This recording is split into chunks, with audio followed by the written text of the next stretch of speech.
Assalamualaikum warahmatullahi wabarakatuh. Alhamdulillah, salatu wassalamu ala Rasulillah wa ala alihi wa sahbihi wa mawalah, amma ba'du. Terima kasih moderator dan seluruh hadirin yang saya muliakan. Saya diminta berbicara tentang peran ulama. Sebenarnya ketika kita berbicara peran ulama, kemudian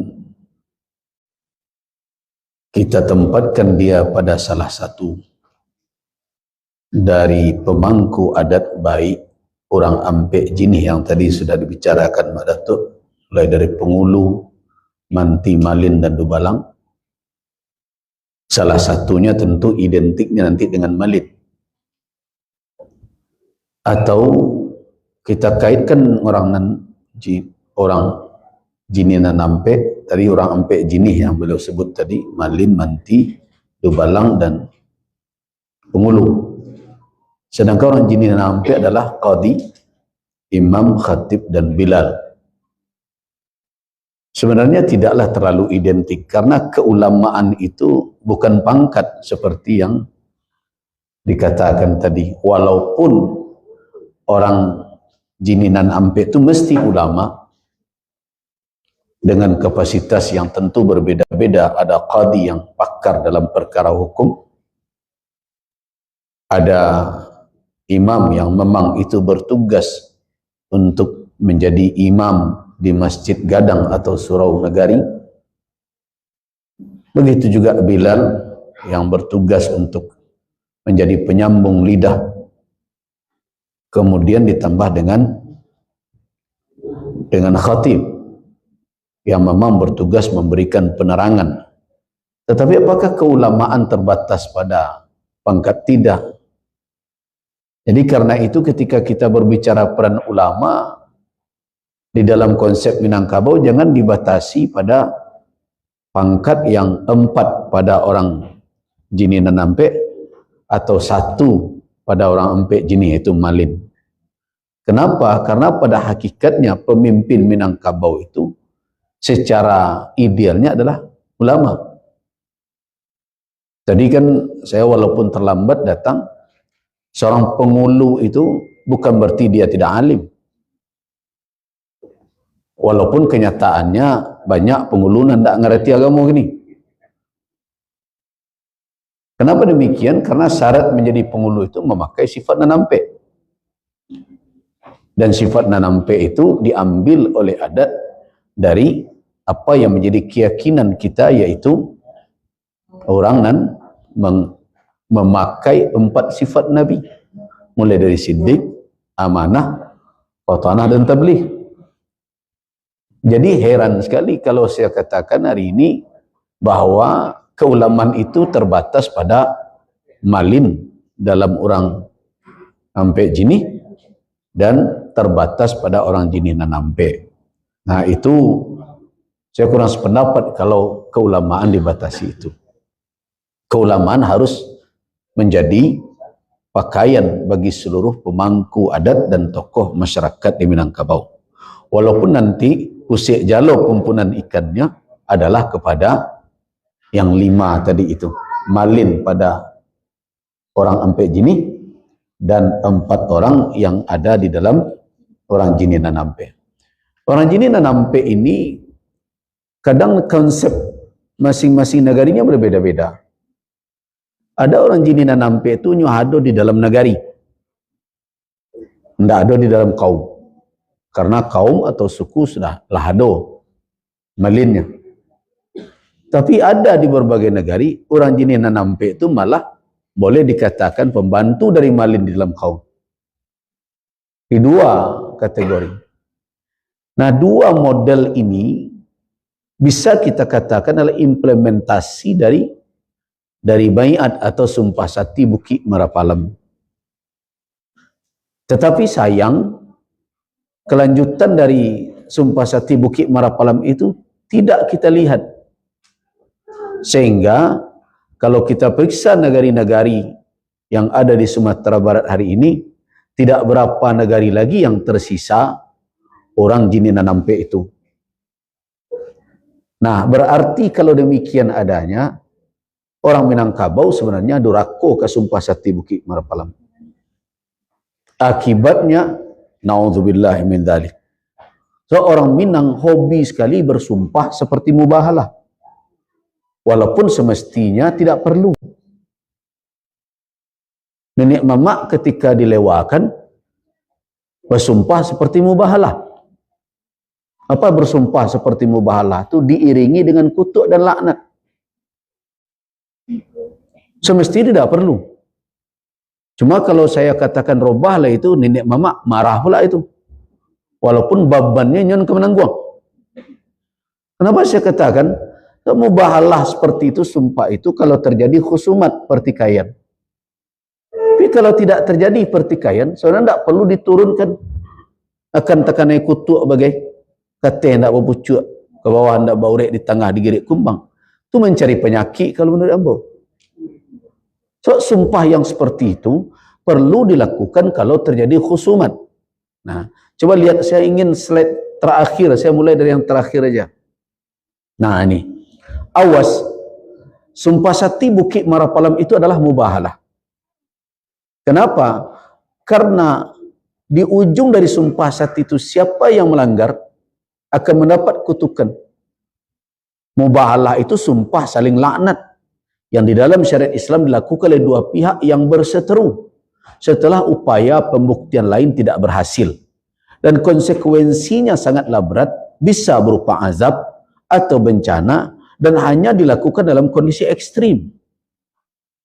Tapi aneh, kau menyandang gala pengulu, minta kutuk juga. Nah, berasuk ni memang harus menimbang-nimbang aku. So, ada sebagian adalah tersadar, tidak mau hanya memakai sumpah itu. So, kenapa? Dengan berjanji memikul amanah saja, itu sudah wajib harus ditunaikan. Mengapa harus pakai kutuk saja? Nah, ini catatan ya kepada nenek mamak. Tapi kalau ketahui model itu, ambon tak menagan lah dong. Tapi bahayanya. Nah, kenapa dahulu di Sumpah Sakti itu ada konsep seperti itu? Karena memang itu perseteruan. Tarik-menarik ketika itu. Nah, balik kita ke awal. Di situ akan terlihat peran nenek mamak, peran ulama di dalam proses menjalankan adat di Minangkabau, dan bagaimana eksistensi yang kondisinya sekarang ini. Coba slide pertama. Yang awal lagi, kembali ke pertama. Nah, lanjut. Nah, duanya mana ya? Satu duanya. Hilang. Oh, dah. Nah. Hilang ya. Terpotong. Ini karena terburu-buru, saya baru dari Jakarta. Nah.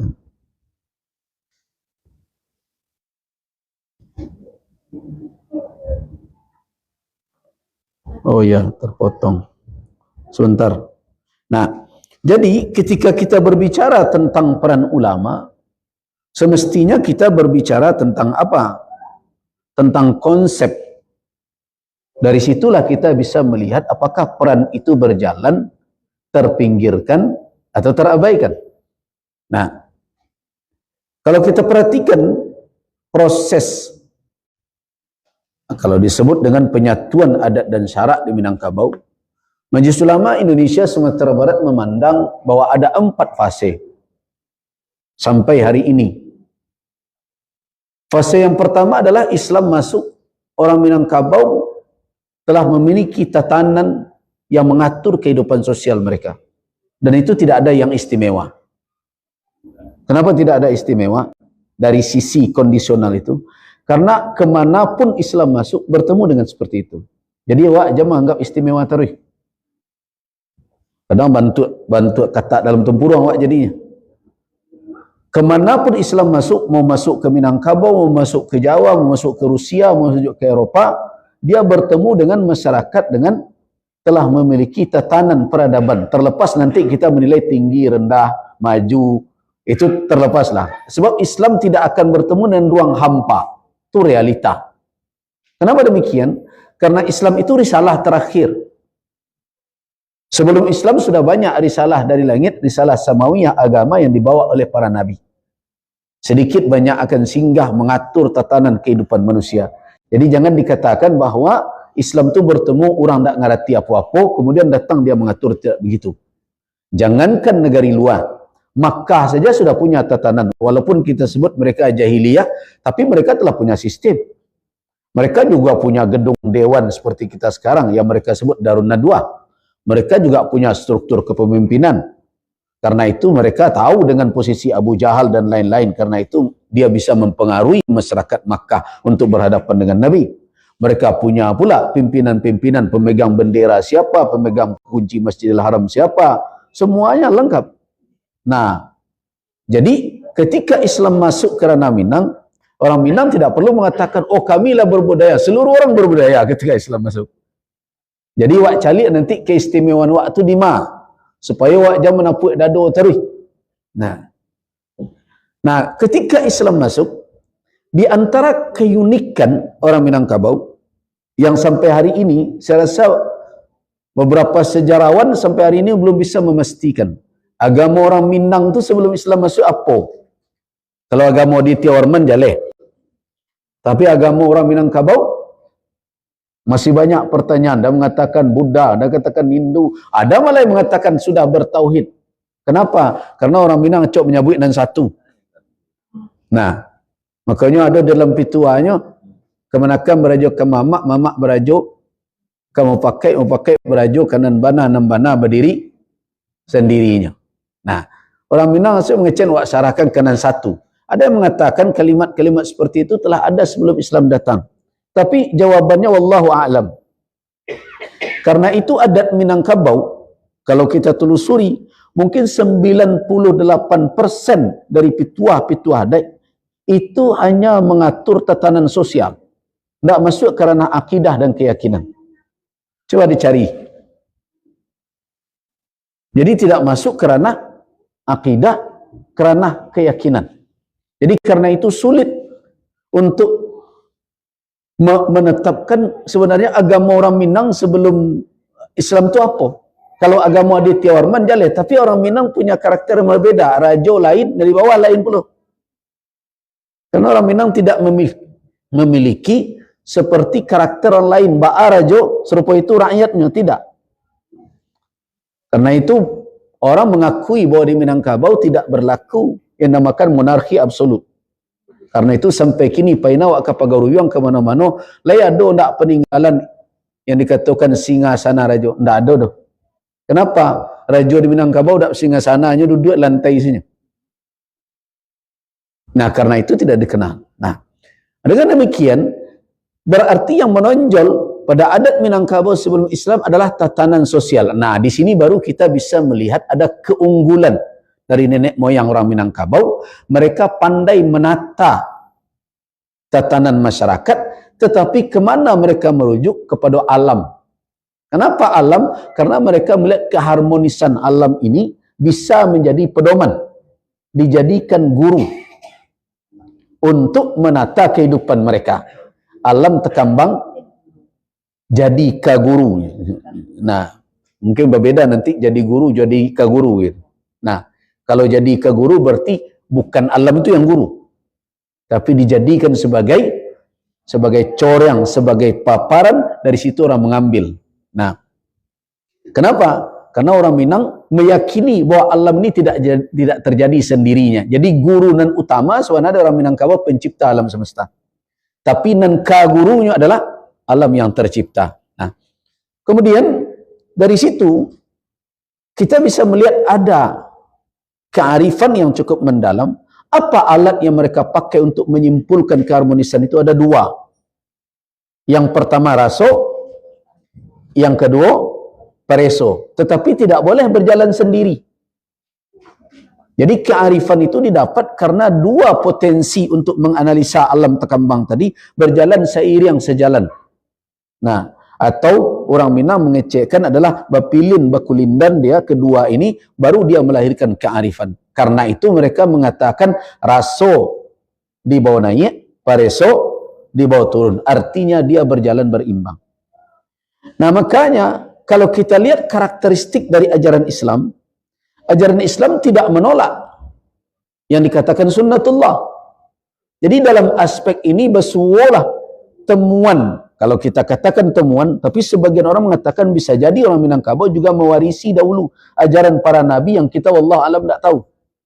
Nah, bertemulah analisa ini dengan pesan yang dibawa oleh syariat. Kenapa? Karena di dalam Islam bahwa Allah Subhanahu wa taala menciptakan segala sesuatu biqadarin, dengan qadar. Qadar itu diantaranya adalah qawanin, tatanan dan aturan yang disebut di dalam ajaran syariat kita adalah sunnatullah fil kaun. Tatanan dan aturan Allah di alam semesta. Itu merupakan hukum sebab akibat yang tidak bisa dibantah. Nah bertemulah ini. Nah ketika bertemu yang seperti ini, orang Minang melihat bahwa ada sisi-sisi yang serasi antara ajaran yang masuk dengan apa yang telah mereka temukan. Nah, hal seperti ini membuat orang Minangkabau tidak resisten dengan Islam. Ditambah dengan karakter mereka ada. Sampai kini sebagian masih memakai tapi banyak tinggal. Orang Minang tu kalau mencari enam baru, mereka biasanya kok lama, tak langsung dilulu. Kok baik, tak perlu dimuntahan. Mereka gumam-gumam dahulu. Itu perangai orang Minang. Tapi kalau orang Minang bersuonan lama, langsung dilulu, tu Minang lah kehilangan tu Minangnya. Ujungnya dan tinggalin. Nah, orang Minang itu nyo analisa dahulu. Nah, akhirnya mereka lahirkanlah suatu ketentuan. Nah, ini fase 1 ini sebenarnya. Fasenya adalah bahwa syarak dan adat berjalan seiring. Tidak saling memasuki, cuma saling topang menopang. Nah, ini yang dikatakan dengan adat dan syarak ba'awa jetabiang, sanda menyanda keduanya. Mungkin pantunnya madatu lah semuncak paika. Nah mati terambau. Nah lukola pawo keduanya. Nah, adat je syarat di Minangkabau ba'awa je cabiang sada menanda keduanya. Nah gitulah. Nah sebenarnya kalau dalam konsep Islam itu tidak tepat madatu. So, tidak mungkin syarak bersandar ke adik. So, kalau syarak bersandar ke adik, itu tidak sagak syarak di Eropah kini. Kerana tidak ada adik Minangkabau itu. Tidak tagak syarak di mana-mana. Tetapi itu adalah kondisi lokal namanya. Nah, diterima oleh ulama sebagai fase dakwah. Nah, ketika fase dakwah ini berjalan, walau bagaimanapun, kreativitas manusia di dalam menata kehidupan tidak akan seluruhnya sesuai dengan tuntunan syarak. Jelas.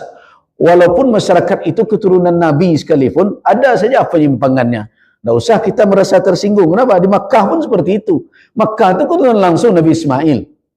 Membawa ajaran tauhid. Tapi ujungnya menyimpang. Karena itulah konsep bahwa Islam dan syarak harus dipadukan, itu telah hadir dari awal. Nah, disinilah akhirnya usaha untuk memadukan ini. Ini peran ulama di masa lalu. Nah, terjadilah di situ yang disebut dengan ABS-SBK itu. Jadi ABS-SBK apakah 1402 atau malah kalau awak tanya ke ulama awak ni di pesisir, mereka mengatakan Bukit Merapalam tidak nak di Lintau Buah Utara ada. Berbagai macam versi. Ada mengecen dekat tanam berbagai macam.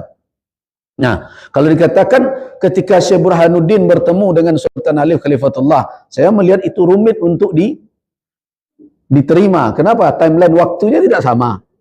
Jauh berbeda. Ini 14.0, ini 16 sekian. Jadi tidak sama. Dan apakah Islam sudah hadir sebelum Syekh Burhanuddin? Hadir. Karena Syekh Burhanuddin sendiri ketika berangkat ke Aceh sudah menjadi ulama. Dan beliau ke Aceh itu kan mengambil gelar. Kalau kini kan mengambil S2 salah ke situ tu, mengambil doktor lah kira-kira. Karena beliau lah jadi ulama, beliau lah berguru jutangku Madinah. Di Sintuk di Lubuk Alung. Nah, karena itu ada ulama-ulama baik di Darek maupun di pesisir sudah ada di Ranah Minang. Kalau akan ditelusuri lagi ke belakang, mungkin bertemu Syekh Burhanuddin lagi. Tapi bukan Syekh Burhanuddin yang di Ulaan, tapi Syekh Burhanuddin yang di Kuntu ini. Nah, Syekh Burhanuddin yang di Kuntu itu, mungkin kalau kita buat timeline waktunya berdekat-dekatan dengan guru Syekh Burhanuddin yang di Ulaan, yaitu Tengku Madinah, dan mungkin berguru dengan Syekh Ibrahim Mufti yang di Taram. Itu lebih awal. Nah, jadi dengan demikian berarti kehadiran Islam jauh lebih awal. Jadi di sini apa yang dikatakan Buya Hamka ada kemungkinan kebenarannya bahwa Islam telah masuk abad ke-7. Walaupun itu bisa jadi Syekh Burhanuddin di Ulaan berperan besar di dalam memasukkan Islam ke dalam kerajaan, ke orang-orang istana. Allahu a'lam.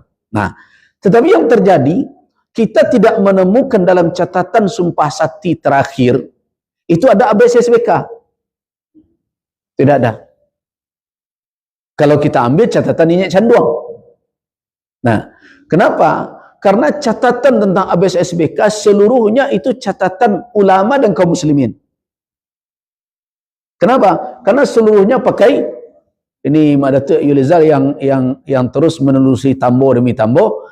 Lah ada enggak catatan ABSSBK itu pakai huruf Jawi, pakai huruf Sanskerta? Tidak ada kan? Seluruhnya pakai Arab Melayu. Berarti seluruhnya sudah di bawah pengaruh Islam. Nah, berarti kalau kita coba urut demikian, maka ABSSBK itu telah hadir sebelum kasus munculnya Tuanku Nan Salapan. Sebelum Tuanku Nan Salapan muncul, yaitu di Agam Tuo, yang dipimpin oleh Tuanku Narence, seluruhnya murid dari Tuanku Nan Tuo di Balai Gurah. Dan tidak ada seorang pun yang Wahabi. Jadi ada orang sekarang ini mau membentur-benturkan itu. Tidak ada satupun itu.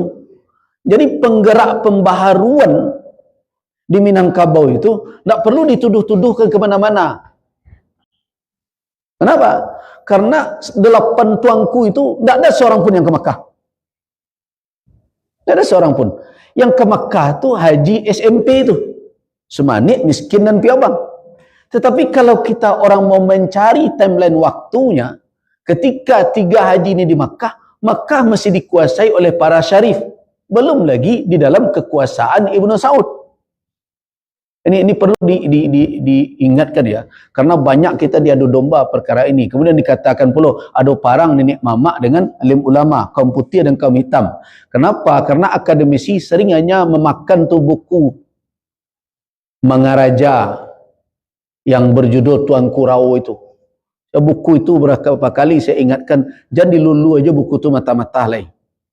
Lah harus disanding buku itu dengan buku Buya Hamka.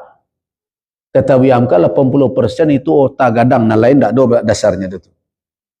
Nah, tetapi kita rajin betul tuh.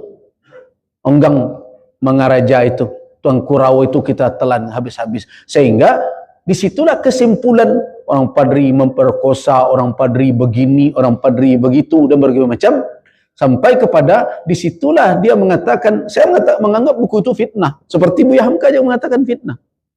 Kenapa? Ketika Haji Miskin, surau di Batu Tabak itu dibakar oleh pemancang gelanggang, yang menyelamatkan Haji Miskin itu siapa? Datuk Betua dari Pandai Sikit. Ketika Tuanku Imam Bonjol belajar ke Balai Gurah, ya, kemudian disuruh saja oleh beliau, karena murid beliau telah membuka suara di Bansa, Tuanku Narence dan Tuanku Nanggapuk, beliau belajar dengan 2 orang datuk lagi, Datuk Bendaro dan Datuk Hitam, yang kemudian menjadi panglima perang beliau. Jadi terus apa alasan kita mengatakan bahwa ini perang antara kaum adat dengan kaum ulama? Atau di pihak kaum ulama ada juga kaum adatnya, dan di pihak kaum yang disebut kaum adat tadi juga ada ulamanya juga. Kalau saya sering mengatakan, ini adalah perang yang terjadi antara orang yang menegakkan yang ma'ruf dengan cukong-cukong kemungkaran. Ya sama saja sekarang ini. Kenapa?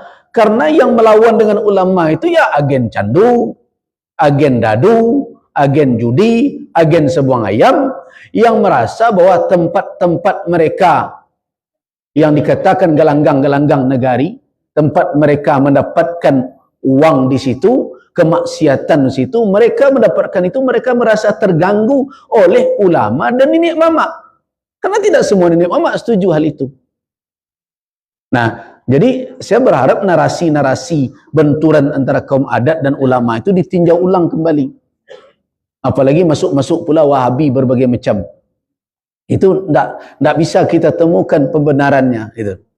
Kemudian lanjutkan, nah berarti itu telah ada ABS-SBK.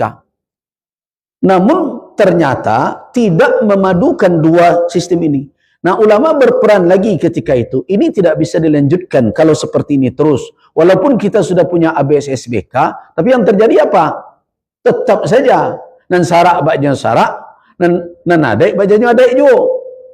Ada yang mengaku sudah Muslim, minum candu, duduk candu taruh hijau, nyabung ayam taruh hijau. Nah inilah yang akhirnya melahirkan sumpah sati. Kalau kita ambil catatan, kan saya lihat di mana-mana itu yang ditempel-tempelkan. Makanya saya ambil itu. Dulu di kantor Elkam yang lama itu, yang Kamil apa itu? Nah nggak tahu sekarang apakah dipindahkan yang baru. Itu ada kuning itu di les itu bagus. Bunyinya gini, Saripati Sumpah Sati Bukit Marapalam. Dan itu kan catatan Inyek Canduang yang beliau imlakkan, katanya Inyek Datuk Tan Kebesaran yang menulisnya itu, yang kemudian dialih bahasakan oleh salah seorang peneliti dari Imam Bonjol ketika itu. Kemudian di situ kita temukan tidak ada ABS-SBK. Yang ada itu adalah dua pepatah yang ditetapkan di Bukit Marapalam itu, yang dihadiri oleh Inyek Canduang Nentuo, kata beliau kan. Apa bunyinya? Yang satu adalah adek bapaneh sarak belinduang. Yang kedua sarak mengato adek memakai. Walaupun yang kedua ko nak cok tersabut, yang pertama tak kedengar. Antara maksud tak menyabut iko, padahal itu fasi yang sangat penting. Nah, kenapa katakan sangat penting? Kalau ABS-SBK itu penyatuan adat dan sarak itu bak minyak juai. Dia tidak menyatu secara utuh. Kenapa? Namo saya bersandi. Sandi batu, tonggak kayu. Tampaknya lah cie. Orang Minang model itu memberikan suatu tamsilan perumpamaan. Adek bersandi syarak. Artinya batu dan tonggak. Jadi ABS-SBK itu kalau dalam pandangan Nambo itu memiliki dua makna. Yang pertama makna falsafah, makna falsafi, makna filosofis. Yang kedua makna historis. Makna historisnya menunjukkan adek lado dulu di Minang. Baru kemudian sarak tiba kemudian. Serupa orang Minang membuat rumah, tonggak ditagaknya dulu, baru kemudian sandi dicucukkannya kemudian. Menyandi rumah namanya tu. Nah, kalau di kampung Ambo dulu beralik lestek tu, menyandi rumah. Kalau rumah kayu dulu. Nah, jadi tagak dulu, historis. Makna filosofinya apa? Mencoba memadukan. Tetapi nan dipadukan dua bahan yang berbeda. Nggak ada doh. Sandiko dari lain. Sandiko batu biasanya. Tonggak kok kayu namanya. Berada di satu tampek. Dan tapi dia tidak menjadi satu kesatuan. Nah itu dikatakan bak minyak juai. Yo tasipis ketek tak ada. Kok bakisah tagak ya tak ada di bawah tanah nan sebingkah. Keberali duduk lain lepik nan salai. Lah begitulah. Artinya masih bisa. Apakah ini bertahan? Tidak boleh dibiarkan. Karena tujuan dari dakwah dan kita umat Islam ini adalah kafah. Nah makanya muncullah periode ketiga tadi. Adek bapaneh sarak belinduang. Berarti tamsilannya tidak seperti tiang dengan pondasi lain. Tapi tamsilannya seperti tubuh dengan nyawa. Itu makanya di dalam Saripati itu dikatakan. Adek di Minangkabau nan dikatakan adek bapaneh itu sarak adek bapaneh sarak belinduang. Artinya apa? Adek bapaneh adalah nangkane timpo cahaya matahari pagi sampai patang. Itulah tubuh nang kasa. Artinya adat adalah tubuh di Minangkabau. Sarak belinduang maknanya nandak kanai cahaya matahari dari pagi sampai patang, tapi mataharinya belinduang di dalam. Itulah jiwa. Jadi hubungan adat dan sarak di Minangkabau semestinya ndak hubungan tonggak je pondasi lah doh. Tapi hubunganlah seperti tubuh dengan nyawa. Makanya saya sering katakan semestinya orang Minangkabau sudah memandang adat tu bak tubuh nan sebatang.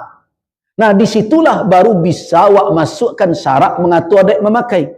Kenapa? Karena sarak mengatur adat memakai itu sama je tubuh sebatang. akato tubuh, akato nyawa dan jiwa nado di dalam, akan itu nan dipabuat dia tubuh nang kasa. Jadi kalau ado tubuh nang kasa ko melawan dengan anado di batinnya, maka orang tu stres jadinya.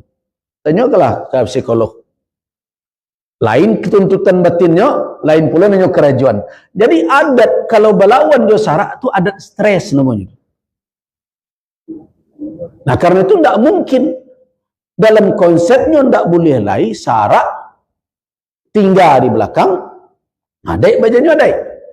Namun persoalannya adalah itu kan baru rumusan. Jadi makanya ketika 2008 balik MUI memperbarui kembali Sumpah Sati itu, bukan menambahnya tetapi mengukuhkannya kembali. MUI meminta agar proses nan terhenti karena parang itu dilanjutkan. Jadi biarkan terhenti sampai di situ. So kalau terhenti sampai di situ, awak ni makan sumpah sadonya kok. Awak kan rajin nak sumpah-sumpah kok. Kata nak berpucuk ke bawah, nak berurek, tengah digerik kumbang. Nah, kalau awak berhenti, ikut akan disumpah sadonya ulama bisa akan disumpah. Kenapa? Karena awak mewarisi itu. Nah, karena itu, ambo khawatir betul ketika berbagai macam ada namanya daerah istimewa, ada nama perda iko, tetapi ambo perhatikan setiap ada kegiatan dan seperti itu, sarak tinggal. Bahkan ada yang menghindar dari ulama. Aja ni bos satu lo ya tu rusak lo nak awak susun begitu. Nah, itu fakta ya. Nah, ini yang berisiko besar. Ditambah ada lebih tua, nak membalik pula ke belakang. Adik pesandi sarak sandi kita bola, sarak ngato adik makai. Alam terkembang jadi guru. Alam terkembang jadi guru balik ke belakang. Alam terkembang jadi guru, itulah jadi saraknya tu. So itu sunnatullah. Nah, itu periode awal. Nah, dengan demikian, kalau kita ingin berbicara tentang peran ulama sekarang ini, tidak bisa berdiri sendiri. Tetapi dia harus menjadi satu kesatuan seperti sumpah tadi. Sumpah Sati itu kan dipikul oleh setiap orang yang hadir. Ada unsur ulamanya, ada unsur nenek mamaknya, ada unsur dari cadik pandainya, bahkan ada unsur pemerintahan wakil dari Raja Pagaruyung ketika itu. Nah, kalau ada satu komponen saja yang keluar dari komitmen itu, awak menanggung tuh sumpah kesadonya. Nah, karena itu kita berharap ini harus ada kesinambungan. Karena itulah makanya ulama memandang Sumpah Sati itu dalam dua posisi. Dua saja. Yang pertama sebagai komitmen bersama yang dikukuhkan dengan sumpah. Yang kedua sebagai manhaj dakwah untuk membuat umat Islam, orang Minang ini betul-betul berada dalam Islam secara kafah. Itu dua. Jadi kalau ditanya kamu sebagai ketua MUI itu, kedudukan Sumpah Sati Bukit Merapalam dalam pandangan Buya, jawaban dua. Dan pertama dia adalah komitmen bersama yang dikuatkan dengan sumpah. Yang kedua adalah dia manhaj dakwah yang bertujuan untuk menjadikan kita semua kafah di dalam Islam. Terima kasih. Assalamualaikum warahmatullahi wabarakatuh.